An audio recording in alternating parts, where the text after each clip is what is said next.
Программа «Песенный круг». История знаменитых хитов.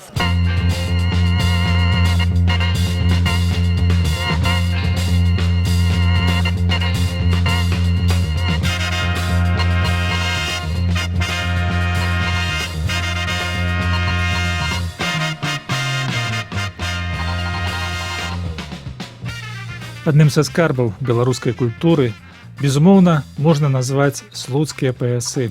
Унікальныя тканыя паясы з шоўку, золата і срэбра, якія ткаліся з 18 стагоддзя ў Слуцку. Гэта не проста аксесуар, а сапраўдны твор мастацтва, сімвал беларускай ідэнтычнасці і майстэрства мясцовых рамеснікаў. Я нагадаю некалькі цікавых звестак пра слуцкія паясы. Паясы ткаліся ў мануфактурах князёў Радзівілаў і каштавалі так дорага, што іх насілі толькі магнаты, дваране ці заможныя мяшчане. Часам яны выкарыстоўваліся як дыпламатычныя падарункі. Ткачы слуцкіх паясоў захоўвалі тэхналогіі ў сакрэце. Арнаменты перадаваліся з пакалення ў пакаленне, а кожны пояс быў унікальным. Яго выраб займаў ад некалькіх тыдняў да месяцаў. Чым шырэйшы быў пояс, тым вышэйшы статус яго ўладальніка.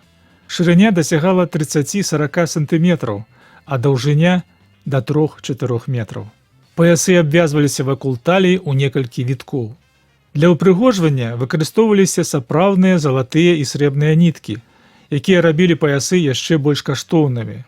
Арнаменты ўключалі раслінныя матывы, геаметрычныя фігуры, гербы і нават выявы міфалагічных істотаў. У 19 стагоддзі, калі беларускія землі ўвайшлі ў склад расійскай імперыі, слуцкія паясы сталі сімвалам нацыянальнай прыналежнасці. Іх насілі падчас беларускіх святаў і ўрачыстасцей. Сёння традыцыя адраджаецца, беларускія майстры аднаўляюць гістарычныя ўзоры і ствараюць новыя мадэлі. У 2020 годзе традыцыйная вытворчасць слуцкіх паясоў унесена ў спіс нематэрыяльнай культурнай спадчыны Беларусі. Паэт Максім Богданович ніколі не быў на Слуцчыне, не бачыў, як працуюць слуцкія майстры, але, узрушаны прыгажосцю знакамітых паясоў, напісаў адзін з найбольш вядомых і каштоўных твораў беларускай літаратуры – верш «Слуцкія ткачэхі». Праўда, вялікі беларускі паэт у сваім вершы зрабіў гістарычную памылку. Слуцкія паясы выраблялі не жанчыны. У радзівілаўскіх майстэрнях працавалі выключна майстры-мужчыны.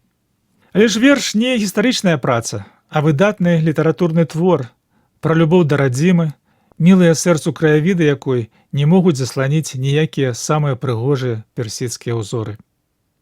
Ад родных ніў, ад роднай хаты, у панскі двор дзеля красы, яны, бяздольныя, узяты ткаць залатыя паясы. Верш «Слуцкія ткачэхі» мілагучны, спеўны, таму не адзін кампазітар пісаў да яго музыку.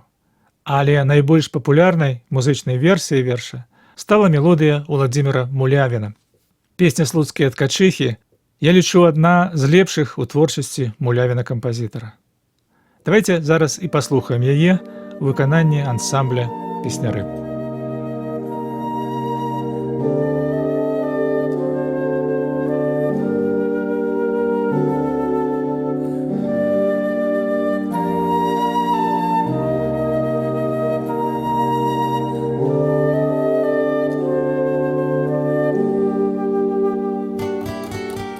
Ад родных ніў, ад роднай хаты, у панскі двор дзеля красы.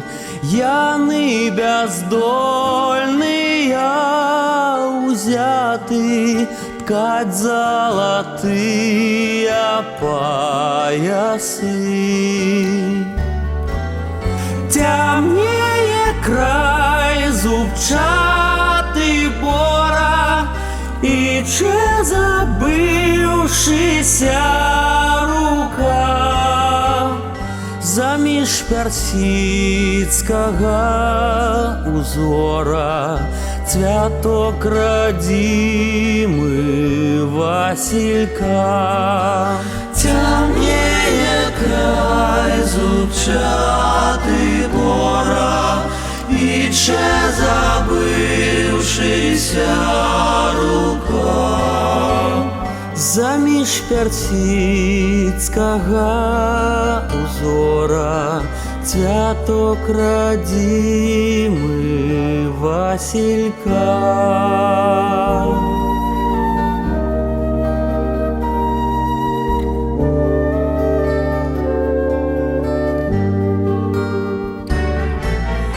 І тягом довгія часіни дявочия, забывши сны свои широкие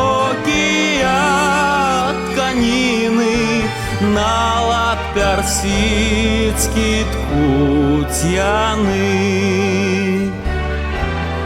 Темнее край зубчатый бора, и че забывшийся рука заміж персидського узора, цвяток родимый Василька. Темнее край зубчатый бора, і ще забившися рука.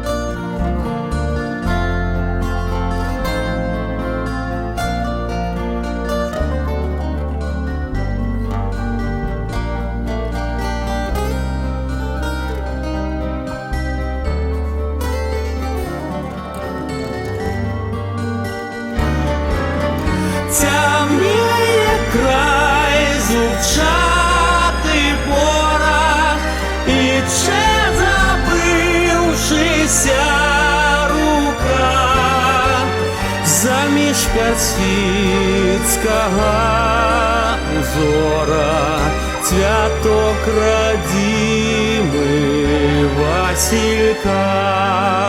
Темнее край зубчатый бора, і ще забившися рука заміж персидського узора, цвяток родимый Василька.